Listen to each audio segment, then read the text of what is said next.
Class 9th में sound chapter जो physics का टॉपिक है, इसमें साउंड्स के बारे में है, साउंड्स के कैरेक्टरिस्टिक्स है, साउंड्स प्रोपगेट कैसे होती है, साउंड वेव कैसे है, पिच का फंक्शंस इसमें दिया है, टाइम पीरियड, फ्रीक्वेंसी वही क्लास 7th 8th वाला है। और इसमें अल्ट्रासाउंड ऐड हो गया है, आइडिएबल रेंज जो कि हम क्लास 8th में भी सीखे थे, वही आइडिएबल रेंज है। कुछ 3 टाइप्स ऑफ साउंड्स के बारे में हम इसमें जानेंगे। तो डिफरेंट क्या है क्लास 8th 9th में वो बता रहा हूं मैं। तो क्लास 9th का एक फिजिक्स का टॉपिक है, फिजिक्स का एक चैप्टर है साउंड, ये हम करने जा रहे हैं। उसका फर्स्ट हेडिंग है प्रोडक्शन ऑफ साउंड। साउंड का प्रोडक्शन, साउंड प्रोड्यूस कैसे होती है। तो एक एक्टिविटी तुम्हारे ही टेक्स्ट बुक में लिखी हुई है, उसको ओपन करके जब देखोगे तो ये एक ग्लास ऐसे दिखता है तुम्हें, उस ग्लास के अंदर वाटर भरा हुआ है, वाटर के ऊपर एक वाइब्रेटिंग ट्यूनिंग फोर्क है। अब इस ट्यूनिंग फोर्क में होता क्या है कि ये ऐसे करके, जैसे घर पर देखो मम्मी जिससे रोटी सेकती है, चिमटा टांग, उसको ऐसे करके छोड़ दो ग्लास में, तो होगा क्या, टन टन टन टन टन टन टन टन टन टन टन टन टन टन, धीरे धीरे बंद। तो क्या निकलता है वहां से, साउंड। तो इसको पकड़ के किसी ने, किसी उद्दंड बच्चे ने, घर पे करते रहते हो, इसको पकड़ के ऐसे छोड़ दिया तो ये क्या होगा, ग्लास में टन, साउंड प्रोड्यूस होगी। यार कहने का सेंस, यहां पर गेम नहीं खेलना है, एक एक्टिविटी दिया है तुम्हारे टेक्स्ट बुक में, तो ये क्या हो रही है, यहां पर साउंड प्रोड्यूस हो रही है। अब ये साउंड प्रोड्यूस हो रही, मैं बोल रहा हूं साउंड प्रोड्यूस हो रही है, बर्ड्स बोल रही साउंड प्रोड्यूस हो रही है, कोई भी ऐसे प्लग किया मतलब तोड़ा किसी चीज को, साउंड प्रोड्यूस हुआ, किसी चीज को रब किया तो साउंड प्रोड्यूस हुआ, घर पे कोई ईंट मारा, पत्थर मारा, ऊपर से कुछ गिरा तो साउंड प्रोड्यूस हुआ। घर के अगर बाहर निकलते हैं स्टेशन प्लेटफॉर्म पर तो बहुत ट्रेन की बहुत तेज तेज आवाज, उसके हॉर्न की आवाज, अगर ट्रैफिक में फंसे हुए हैं तो साउंड साउंड साउंड। ये होता कैसे है प्रोड्यूस, तो जान लो, जब कभी 2 ऑब्जेक्ट्स के अंदर से एयर पास होती है तो साउंड प्रोड्यूस होती है। वो वाइब्रेटिंग ऑब्जेक्ट होना चाहिए। साउंड प्रोड्यूस होने के लिए मीडियम का होना जरूरी है। अगर मीडियम नहीं होगी तो साउंड आपके कान तक नहीं आएगी। फॉर एग्जाम्पल, मैं यहां पर मिरर लगा लिया, अब मैं बोल रहा हूं, सामने वाले को सुनाई देगा। मैं कार में बैठा हूं और मैं बोल रहा हूं, कुछ बातें कर रहा हूं आपस में, क्या बाहर वाले को सुनाई देगा? नहीं। Reason, sounds needs medium. Sound को प्रोपगेट होने के लिए, चलने के लिए, एक जगह से दूसरे जगह जाने के लिए मीडियम का रिक्वायरमेंट होता है, मतलब एयर का रिक्वायरमेंट होता है, अपनी लैंग्वेज में बोलो तो। साउंड का प्रोडक्शन यही है कि जब 2 वाइब्रेटिंग ऑब्जेक्ट्स होगा और वहां से एयर पास होगी तो साउंड प्रोपगेट होगी। एग्जाम्पल पेपर में आता है क्लास 9th में कि सोर्सेस क्या हैं, 8th में भी आता है सोर्सेस क्या हैं, बहुत सारे सोर्सेस हैं। अगर मैं एनसीईआरटी बुक का देखूं तो एनसीईआरटी बुक मेरे हाथ में है, इसमें कई एग्जाम्पल्स ऐसे लिखे हुए हैं कि stretching rubber band, when plugged vibrate and produce sound. कोई चीज प्लग करो, तोड़ो, उसमें भी होगा, स्क्रैचिंग में भी होगा और रबिंग में भी होगा, blowing and shaking and different object इसमें भी होगा, तो साउंड बहुत तरीके से होती है। गाड़ी चलती है उसकी भी आवाज, बच्चा रोता है उसकी भी आवाज। तो मीडियम है तो सुनाई देगा, मीडियम नहीं है तो नहीं सुनाई देगा। कार के अंदर बैठा रो रहा है, ग्लास लगे हुए हैं, नहीं सुनाई देगा। तो साउंड एक टाइप की एनर्जी है जो चलती है कैसे, वेव फंक्शन फॉर्म में। अभी हम सीखेंगे और आगे, बट ये थोड़ा सा इंट्रो था साउंड के बारे में। फर्स्ट हेडिंग है प्रोडक्शन ऑफ साउंड, तो इसमें यही लिखना है। एनसीईआरटी बुक पेज नंबर 128 में है लिखा हुआ कि vibrating object to the ear it requires medium. क्या रिक्वायर्ड या नीड्स मीडियम। मीडियम मतलब एयर या जो भी एटमॉस्फेयर में है, ये मीडियम है। नेक्स्ट हेडिंग की तरफ चलते हैं। इस टाइप का कोई टर्निंग फोर्क होगा ऐसे। इस एक्टिविटी में बता रखा है, अगर मैं ऐसे पकड़ करके इसको ऐसे छोड़ दिया तो ये क्या होगा, ये इस टाइप का वाइब्रेट होगा। तो इससे बच्चों निकलेगी क्या, साउंड्स। ये निकल रही है, अब इधर भी निकल रही है, ऐसा नहीं है कि एक ही साइड, मैं इधर ड्रॉ कर रहा हूं, ये इस टाइप का।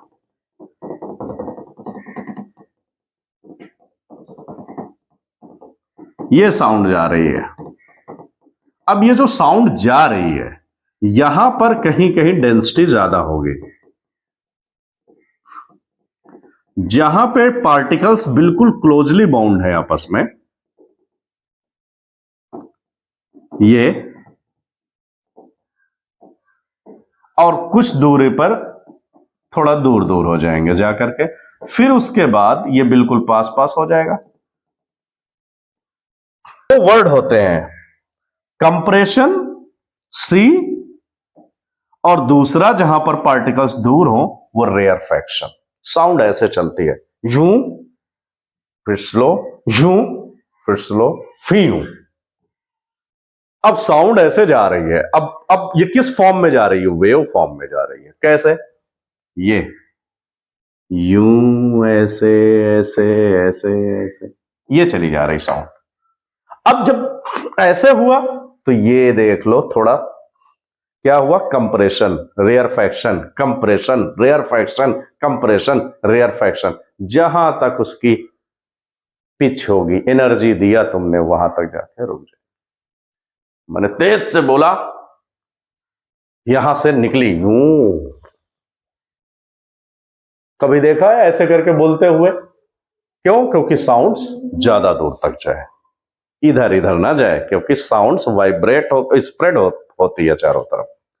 तो फर्स्ट हेडिंग ये थी, प्रोपगेशंस ऑफ साउंड। ये एक्टिविटी तुम्हारा दिया है। कंप्रेशन रेयरफैक्शंस के बारे में डेफिनेशन है, तो पार्टिकल्स जहां क्लोजली बाउंड होते हैं वो कंप्रेशन है। रेयरफैक्शंस में थोड़ा डेंसिटी उसका दूर हो जाएगा, यानी पार्टिकल्स का फोर्स ऑफ अट्रैक्शन तो होगा, but is compare to compression कम होगा, और इसका जो पार्टिकल्स है थोड़ा स्पेस में होंगे, दूर दूर होंगे, is compare to compression. Compression में ऐसे, फिर ऐसे, फिर ऐसे, फिर ऐसे, ऐसे चलता जाती है साउंड्स। इसका सेकेंड हेडिंग है, sound waves are longitudinal wave. Longitudinal wave और मैकेनिकल वेव। वेव तो है साउंड, हम जान गए, बट लॉन्गिट्यूडनल वेव कैसे बिहेव करती है वो जान ले। जैसे स्प्रिंग है, स्प्रिंग को स्ट्रेच करते हो तो स्प्रिंग का ये जो पास पास वाला एरिया है, क्लोजली वाले को उसको कंप्रेशन कहते हैं, थोड़ा स्पेस में होता है तो उससे रेयरफैक्शन कहते हैं। अभी मैंने जो ऐसे करके बताया है पार्टिकल्स को तुम्हें, ये क्लोजली होते हैं, मतलब पास पास में, डेंसिटी इनकी ज्यादा होती है, इनकी डेंसिटी थोड़ा सा इस कंपेयर टू कंप्रेशन कम होती है। तो ऐसे स्प्रिंग के भी प्रोसेस में होती है। तो साउंड्स लॉन्गिट्यूडनल है। लॉन्गिट्यूडनल जैसे एनसीईआरटी में लिखा हुआ है, reason where the coils become closer, ये कॉइल्स है, ये क्लोजर है, are called compression, C for compression, and the regions where the coils are further apart the called rarefaction. और जहां फर्दर है मतलब थोड़ा स्पेस में है, उसे हम रेयरफैक्शन कहते हैं। Sound propagates in the medium a series compression and rarefactions. ये अभी हमने सीखा है कि साउंड्स जब चलती है, प्रोपगेट्स होती है, तो रेयरफैक्शन और कंप्रेशन फॉर्म में जाती है। का जो चलने का, उससे हम ये बता सकते हैं कि ये एक लॉन्गिट्यूडनल वेव है। वेव लॉन्गिट्यूडनल वेव की तरह बिहेव करती है। इसमें एग्जांपल्स कई रखे हुए हैं। नेक्स्ट हेडिंग पे चलते हैं हम, characteristics of sound. Characteristics of sound पे चलते हैं।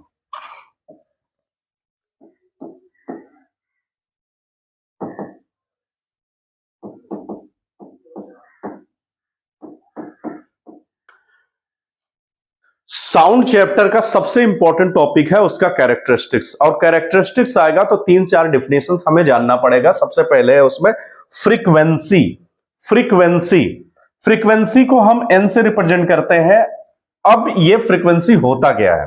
फ्रीक्वेंसी हमें बताती है कि 1 सेकेंड में कितने नंबर ऑफ टाइम्स ऑसिलेट हो रहा है ऑब्जेक्ट।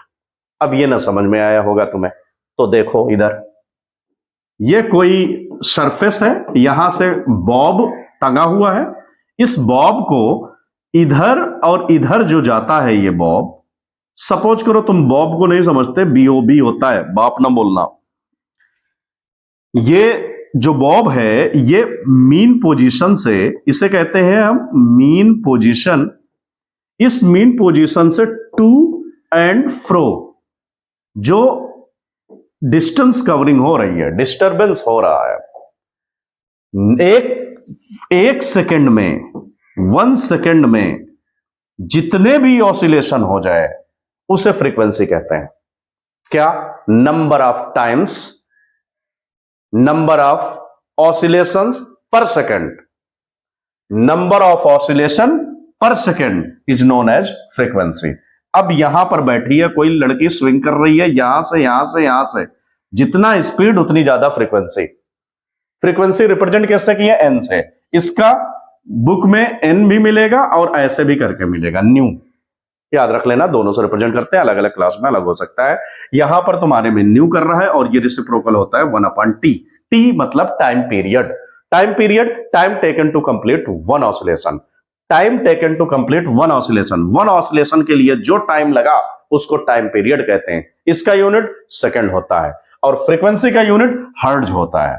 फ्रीक्वेंसी का यूनिट हर्ट्ज, साइंटिस्ट जो थे उन्होंने बताया था इसके बारे में, उसका नाम ही था हर्ट्ज, तो उन्होंने अपने नाम पर रख लिया HZ, शॉर्ट में HERTZ उनका हर्ट्ज बोलते हैं, बट शॉर्ट में जब फ्रीक्वेंसी का यूनिट लिखोगे तो हर्ट्ज लिखोगे।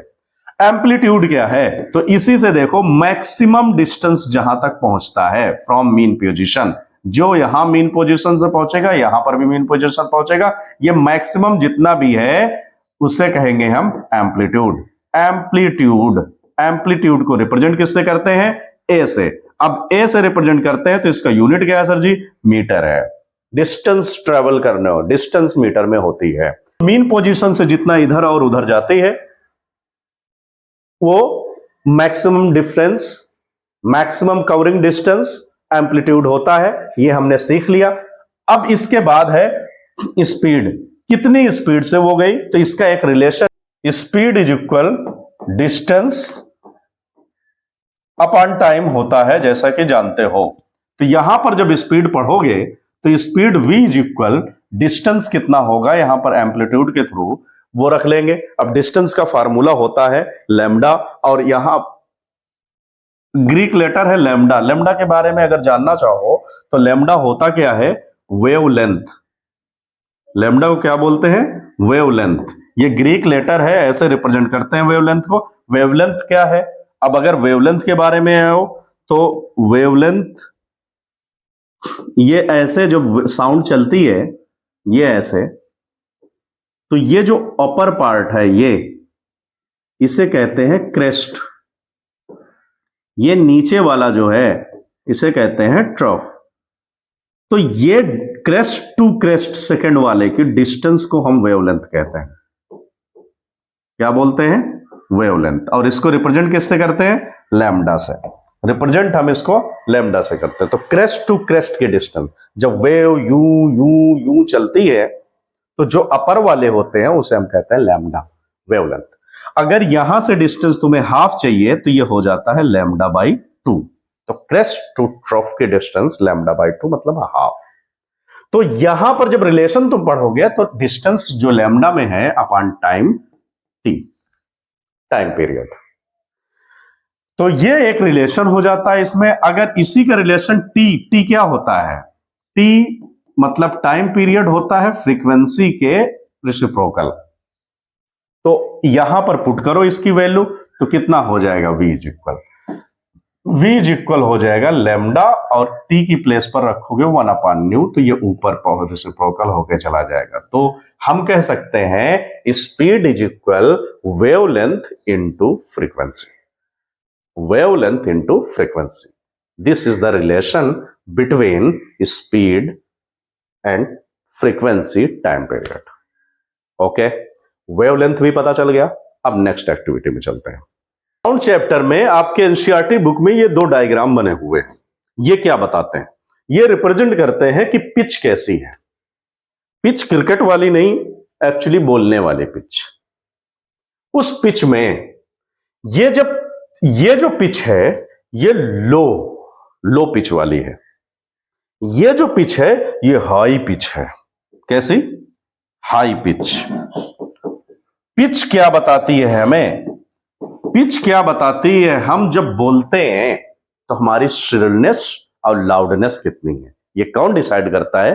पिच डिसाइड करता है। जितनी पतली आवाज, जितनी सुरीली आवाज, उसकी उतनी पिच ज्यादा। जितनी मोटी आवाज, जैसे मैं बोल रहा हूं, हैवी आवाज है मेरी, भारी है, तो मेरी पिच लो। जितना तेज कोई बोलता है ये उतना ही ऊपर नीचे जाते हैं, ये क्रेस्ट ट्रफ। और ये जो है ये लो पिच है। लो पिच भारी आवाज। शेर में और बच्चे में या मच्छर में पिच किसकी ज्यादा? आवाज। शेर की आवाज भारी ज्यादा, पिच कम। मच्छर मस्क्यूटो की साउंड, मस्क्यूटो की साउंड ची ची वाली पिच ज्यादा होती है इज कंपेयर टू शेर। पेपर में आता भी है एनसीईआरटी में क्वेश्चन कि पिच बताओ किसकी। तो इसमें क्या पिच बता रहा है कि ये लो पिच वॉइस है और ये हाई पिच वॉइस। दोनों में डिफरेंस क्या हुआ कि टाइम के अकॉर्डिंग ये कितना गैप में जा रही है और ये कैसे है, दिख रहा? तो ये दोनों एनसीईआरटी का ग्राफ पेपर में आते हैं कि डिसाइड करिए। तो साउंड की श्रिलनेस और लाउडनेस, हु डिसाइड? पिच। तो पिच के बारे में हमने ये जान लिया, एक एक्टिविटी टाइप में भी गिवन था। अब वेव डिस्टरबेंस एक एक्टिविटी इसमें भी दे रखी है कि आपका सॉफ्ट होगी साउंड या लाउड होगी। तो ये भी डिसाइड इसी से करता है। जब आपने बोला यहां से बोला ये, तो आपका ये अगर दूर है तो सॉफ्ट है, और ये जितना भी ऊपर नीचे हो वो लाउड है। देखो यूं यूं यूं यूं यूं यूं जा रही, मतलब इसका डिस्टरबेंस देखो, wave disturbance. Trough crest, trough crest. इसी डिस्टेंस में इसके नंबर ऑफ टाइम्स देख लो और इसके देख लो। तो जिसके कम है वो सॉफ्ट है, जिसके जितने ज्यादा है वो लाउड है। ओके, तो ये एनसीईआरटी में, ये पेपर में फाइनल एग्जाम में आते हैं ये दो तीन डायग्राम, एक तो पिच और एक ये सॉफ्ट और लाउड का फंक्शन। तो आप बता लोगे कि अगर क्रेस्ट और ट्रफ हैं, wave disturbance number of times ज्यादा है इससे, तो ये लाउड होगी और ये क्या होगी? सॉफ्ट साउंड होगी। Reflection of sound next topic है। रिफ्लेक्शन भी साउंड का होता है। कैसे होता है अगर ये जानोगे तो ये एक सॉलिड चीज ले लो और यहां पर खूब तेज तेज बोलो, यहां से बोलो खूब। यहां से जैसे बोलना शुरू किया तुमने तो ये साउंड यहां टकराएगी और क्या होगी? रिफ्लेक्ट होगी। यहां टकराएगी, रिफ्लेक्ट होगी, यहां टकराएगी, रिफ्लेक्ट होगी, क्योंकि इस दीवार के उस पर कहां से जाएगी? इस मिरर के उस पर कहां जाएगी? तो टकरा करके यही तो आएगी। इसे कहते हैं रिफ्लेक्शन ऑफ साउंड। हो गया, इजी टॉपिक है बिल्कुल। क्या है कि साउंड जब प्रोपेगेट होती है, तो होता क्या है कि ये रिफ्लेक्ट होती है। ओके, तो रिफ्लेक्शन ऑफ साउंड में इतना ही है। इसके बाद का प्रोसेस है, एको होता है 0.1 सेकेंड में, 0.1 सेकेंड में जो हमारे तक फिर से आवाज आ जाए। कहीं हॉल में शाउटिंग करो या क्लैपिंग करो तो वो आवाज रिफ्लेक्ट होकर के फिर हमारे पास आती है। मैंने तेज से चिल्लाया रवि, तो रिफ्लेक्शन हुआ ना, गई साउंड और फिर से आ गई। 0.1 सेकेंड याद रखना। इसी का नेक्स्ट टॉपिक है तुम्हारे इसी में रिवर्बरेशन। अब इस रिवर्बरेशन का फंक्शन में रिवर्बरेशन में रिपीटेड होती है वॉइस। कैसी होती है? रिपीटेड, यानी बार बार वो सुनाई देगी। मैं एक बार वही रवि बोला, रवि रवि रवि रवि, फील किए होगे कहीं हॉल में वगैरह में, बार बार रिपीटेड हो रही है वो वर्ड, वो वॉइस, वो वर्ड जो आपने बोला है, वो रिवर्बरेशन है।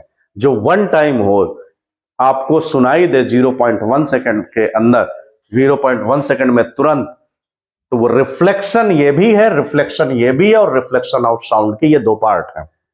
रिफ्लेक्शन, रिवर्बरेशन रिपीटेड, और ये 0.1 सेकंड में आना, जब हम शाउट या क्लैप करते हैं कोई भी हॉल वगैरह में। एग्जाम, पिक्चर हॉल के ये सब बनाए जाते हैं, सिनेमा हॉल की दीवारें वगैरह इसी टाइप की बनाई जाती है।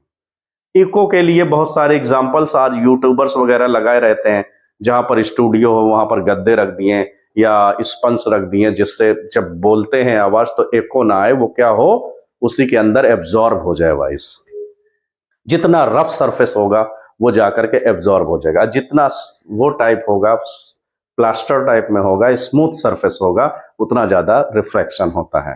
तो रिफ्लेक्शन का मतलब रिफ्लेक्ट होकर के आना। जैसे लाइट, अगर तुमने लाइट रूम में ऑन कर दिया है, दीवार है, तो उसी के अंदर रहेगी, दूसरे साइड अंधेरा रहेगा, तो क्यों? क्योंकि वो टकराई और फिर से आ गई। इसे कहते हैं लॉज ऑफ रिफ्लेक्शन। ये लाइट का प्रोसेस में है, और रिफ्लेक्शंस ऑफ साउंड में भी यही होता है। आप बोलोगे, आपकी आवाज अगर 0.1 सेकंड में वन टाइम सुनाई दे तो दैट इज द एको, और बार बार सुनाई दे रही है, रिपीट होकर के स्लो होती जाए, वो है रिवर्बरेशन। तो ये है रिफ्लेक्शन ऑफ साउंड का टॉपिक। दोनों को एनसीईआरटी बुक से एक बार रीड तो कर सकते हो। Uses of multiple reflection of sound. Multiple reflection of sound, यहां कोई बोल रहा है, इसका रिफ्लेक्शन यहां हुआ, फिर इसका रिफ्लेक्शन यहां हुआ, फिर ये टकरा करके यहां हुआ, तो कई जगह यूज होता है। जैसे तुमने मेगाफोन देखा होगा, मेगाफोन देखा होगा, ऐसे करके चिल्लाते रहता है एक आदमी, कुछ भी लगा करके, हेलो, आप सभी को यह सूचित किया जाता है कि ऐसा ऐसा होने वाला है। मेगाफोन ही तो है, पुलिस लेकर के लिए रहती है ऐसे। फिर तो हॉर्न, हॉर्न देखा होगा, बीएसटी बस में, मुंबई वगैरह में लगे होते हैं, और बहुत सारी जगह हॉर्न गाड़ियों में भी होता है। ये मल्टीपल रिफ्लेक्शन से होता है। स्टेथोस्कोप, अगर डॉक्टर को देखा होगा तो ऐसे कान में लगा करके ऐसे तुम्हारा बीट यहाँ पर हार्ट बीट चेक करता है। हाँ हाँ भाई, जोर से सांस लीजिए, छोड़िए, सांस लीजिए, छोड़िए, फिर बोलता है ठीक है आपका सब कुछ। कहता है बलगम है या प्रॉब्लम है। कैसे पता? क्योंकि उसको कान में ढक ढक ढक ढक ढक ढक कैसी आपकी हार्ट बीट है वो सुनाई दिया करता है।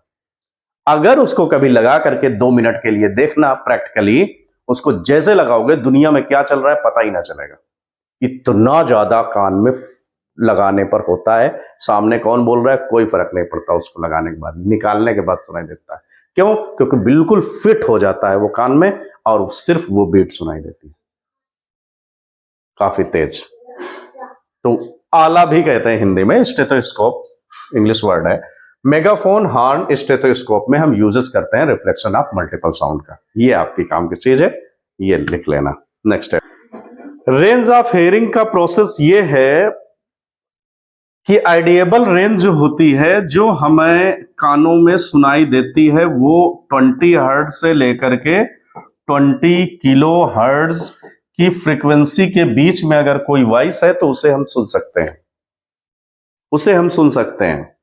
अगर इससे कम है फ्रीक्वेंसी तो उस वॉइस को हम बोल देते हैं इंफ्रासोनिक है, बिलो फ्रीक्वेंसीज ऑफ 20 हर्ट्ज। इसको भी कुछ चीजें सुन सकती हैं, जैसे डॉग्स हो गए, एलिफेंट्स प्रोड्यूस करता है, या छोटे बेबी होते हैं उनको भी ज्यादा साउंड सुनाई देता है एज कंपेयर टू एडल्ट। जैसे जैसे बूढ़ा होता जाता है वैसे वैसे कान की मशीन या कम सुनाई देने लगता है। जैसे छोटा बेबी रहा उसको ज्यादा सुनाई देता है, उसकी कैपेसिटी अच्छी होती है सुनने की। फिर है अल्ट्रासोनिक। अल्ट्रासोनिक की जो फ्रीक्वेंसी होती है वो 20 किलो हर्ट्ज से ज्यादा की होती है। हमारे बस का नहीं होता, हमारे कान की कैपेसिटी नहीं होती। हमारी कान की कैपेसिटी होती है 20 हर्ट्ज से लेकर के 20 किलो हर्ट्ज तक। अब किसी को प्रॉब्लम है तो वो इतना भी नहीं सुन पाएगा इसकी रेंज की, फिर मशीन लगाना पड़ता है उसको। आजकल बहुत तरीके से आ रही हैं आर्टिफिशियल मशीन लगा करके, उसमें फ्रीक्वेंसी मेजर कर लेते हैं, उसमें कितनी तक हमें रखनी है तो वो वॉइस सुनाई देती है उसे। तो हमें रेंज ऑफ हियरिंग में ये जानना है ऑडिएबल क्या है और इंफ्रासोनिक क्या है, अल्ट्रासोनिक क्या है। अल्ट्रासोनिक हायर देन 20 किलोहर्ट्ज जो फ्रीक्वेंसीज होती हैं उसे हम कहते हैं अल्ट्रासोनिक, और इंफ्रासोनिक 20 हर्ट्ज से बिलो जो होती है फ्रीक्वेंसीज की वाइज जो साउंड, उसे हम कहते हैं इंफ्रासोनिक। और आइडिएबल रेंज जिसे हम सुन सकते हैं उस साउंड को 20 हर्ट्ज से लेकर के 20,000 हर्ट्ज के बिटवीन होती है। इनके तीनों के एग्जांपल्स अगर जाओगे तो इसमें डॉल्फिन, वेल वगैरह ये होती हैं जो प्रोड्यूस करती हैं, इसमें एलिफेंट्स और डॉग्स वगैरह इससे सुन सकते हैं, और ये तो ह्यूमन बींग्स के लिए है, एनिमल्स के लिए है नॉर्मल।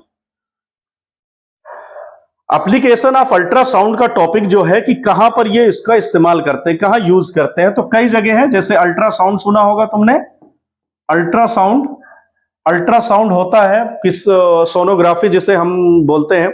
सोनोग्राफी किसी भी प्रेग्नेंट लेडी का होता है जिसमें बच्चे के बारे में पता करते हैं, भाई प्रेगनेंसी है कि नहीं है, उसके बाद भी पता करते हैं बेबी कैसा है अंदर, वो सही से ग्रोथ हो रहा है कि नहीं हो रहा है, तो सोनोग्राफी उसमें करते हैं, एक अल्ट्रासाउंड उसमें भेजते हैं और वहां से पता चल जाता है अंदर क्या है। किसी किसी का प्रॉब्लम होती है, बहुत पेन होता है, तो वो जाकर के डॉक्टर साहब हमारा अल्ट्रासाउंड कर दीजिए, अल्ट्रासाउंड कर दीजिए। वही साउंड जो हायर फ्रीक्वेंसी 20,000 से यूज करते हो, तो डॉक्टर वहां पर यूज किया तो देखा कि भाई तुम्हारे पथरी है, स्टोन है, तो फिर उसका भी सर्जरी होता है इसी के थ्रू। अल्ट्रासाउंड भेजते हैं और वो उसको ब्रेक करते रहते हैं, तोड़ते रहते हैं छोटे छोटे उससे, और वो आपके यूरिन के थ्रू वो फिर स्टोन जो टूट रहा है वो निकल जाता है। तो इसमें भी इस साउंड चैप्टर था, विद इन 15 से 20 मिनट हमने कर लिया। और आपको लगता है कि अपने फ्रेंड्स को भी बताएं, कुछ चीजें इसमें नॉलेज की हो तो उनको भी शेयर कर सकते हो।